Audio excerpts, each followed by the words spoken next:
A convert will accept the role as a leader as long as it doesn't require sacrifice. A convert is not really trying to press their way into heaven. They're just trying to miss hell. Hallelujah.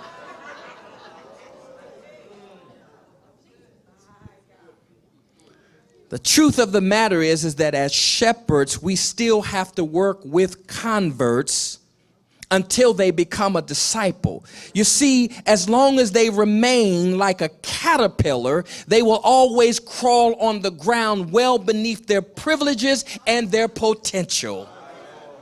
The truth of the matter is that we have to work with them as converts, because embedded within the caterpillar is the capacity to fly. So when I talk about transformational discipleship, the word transformed in the Greek is metamorphi. It is a metamorphosis. There has to be some type of a change in you.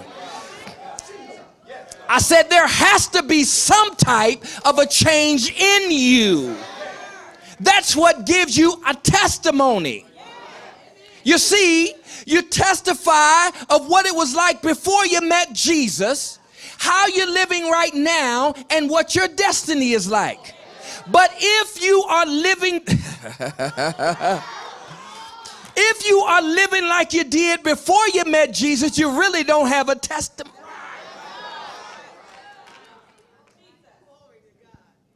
This idea of a caterpillar, get this, a caterpillar is a butterfly in waiting. So as shepherds, we need to be able to pull on them, but also instruct them to live in the way of God so that they can be the head and not the tail. That they can be above and not beneath. Anybody want to be a lender and not a borrower? Oh, I got the right house here. Matthew chapter 9 is an unusual story in the Bible. It is written by the gospel writer Matthew. The funny thing about it is, when we meet Matthew in the Bible, his name is not Matthew.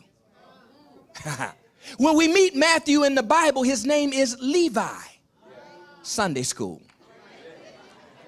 Thought I'd throw that out there for you. His name is Levi when we meet him in the Bible. But by virtue of his name being Levi, it would suggest that he came from the Levitical or the priestly tribe. But when we find him in the Bible, he's not serving in any priestly capacity. We find him in the Bible almost as a corrupt IRS tax collector. I just thought I would bring that in contemporary language. He was a tax collector. Anybody know Matthew in the Bible? He was a tax collector. His name was Levi. When we find him in there, get this, somewhere along the way, he met Jesus. You do know when you meet Jesus, everything changes. Oh, I could just run through here. I said, when you really meet Jesus, my grandmama would say, I looked at my hands and I got the right crowd. Looked at my feet and, oh yeah, this is the right, y'all sit down, you're troubling me. When he met Jesus, Jesus spoke 2 words over this man's life and forever changed him. All Jesus said to Matthew was, follow me. I think that's what God may be saying to someone in the house today. Follow me. You're trying to find the way in. You're trying to find the way up. You're trying to find the way out. Jesus is the way.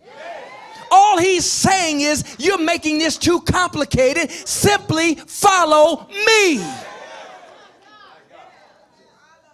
Matthew gives us some wonderful details in this story, and I want you to know that when we find him here, by virtue of his name being Levi, I wondered, Pastor Sanders, how come Levi wasn't serving as a priest? How come he was willing to give up the priestly calling to take on a secular assignment?